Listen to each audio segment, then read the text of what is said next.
pakain lang tayo sa 14-15. Kain siya, kain din tayo. Alam niyo ba mga boss na kapag tumira yung puti sa may 10-6 ay talo na siya. So kung gusto mong malaman, tapusin ang video. Okay mga boss, pag-aralan naman natin itong opening na 116.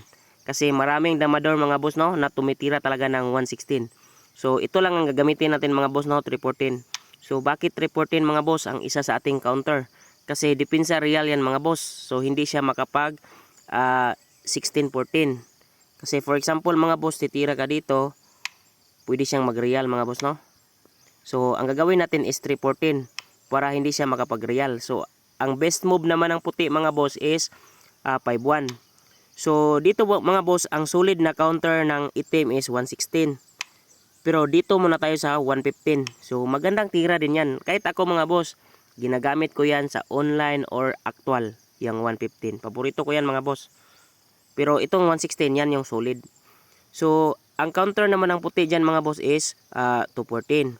So dito tayo mga boss sa 5-1.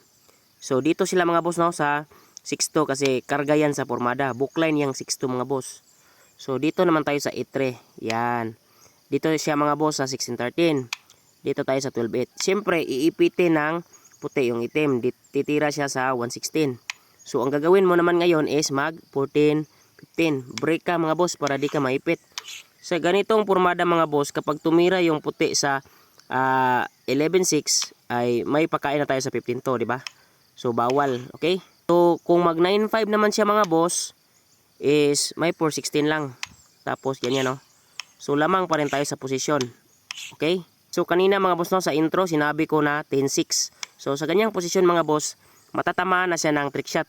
Medyo may kalaliman din ng konti. Normal lang na analysis mga boss, baka titira ka lang ng 7-3 or 9-5 or baka 116, di ba? Pero dyan pa lang mga boss ay makakadama ka na. So paano ba? Dito lang sa 416. Sacrifice mo mga boss, 116 ulit. Tapos 15-2. Kain dalawa mga boss, dadama tayo sa 10. Okay? Yan yung trick shot natin mga boss. So dalawa na lang yung option niya mga boss no. Pwedeng mag 313, pwede ring mag 10-5. So yung 10-5 mga boss ang best move ng puti. Okay? Kapag mag 313 yung puti mga boss, kain tayo. Ganyan. So dito lang tayo sa 10-5. Para marami ng lansi mga boss no. Bawal siya dito kasi may 116, di ba? Bawal naman siya dito mga boss, may 116 pa rin. Dama tayo sa 11. So ang daming lansi no. Pag nag 10-6 naman, may lansi pa rin mga boss no. So ang dami talagang lansi. Kapag dito siya mga boss sa 10-5, pwede ka nang mag-sacrifice. For example, dito siya mga boss, pakain ka lang. So malulugi siya ng isa. Kapag umatras naman siya mga boss, lalong matatalo, di ba? Dadama tayo sa 10, okay? Kapag mag 9-5 naman yung puti mga boss, pwede mo nang tirahin ganyan no. So dalawa, so lamang na tayo ng isa. Siyempre mga boss, titira siya 11-6. Babawiin niya mga boss, pero dito lang tayo sa 15-1. So ang daming kain no. Kapag dito siya kumain mga boss, bawal, dama tayo. Kapag dito naman, lalong bawal, di ba? Dama tayo. Ito lang yung kain ng puti. Atras lang tayo. O, bilangin natin mga boss. 1, 2, 3, 4, 5, 6, 7, 8. 1, 2, 3, 4, 5, 6, 7. So lamang tayo ng isa. Okay? Balik natin mga boss ha. 116, 314, 51, 115, 214, 51, 62. 83 lang tayo mga boss. Pagtira niya 1613, 128. Ganyan. So ito yung solid na counter ng puti mga boss. So takilid siya mga boss no sa lahat ng posisyon. So ito lang talaga yung 10-5. Yan yung best move. Grabe no, sa ganitong posisyon mga boss, isa lang pala yung tamang tira ng puti para makapag laban pa or makapag kumbate pa mga boss.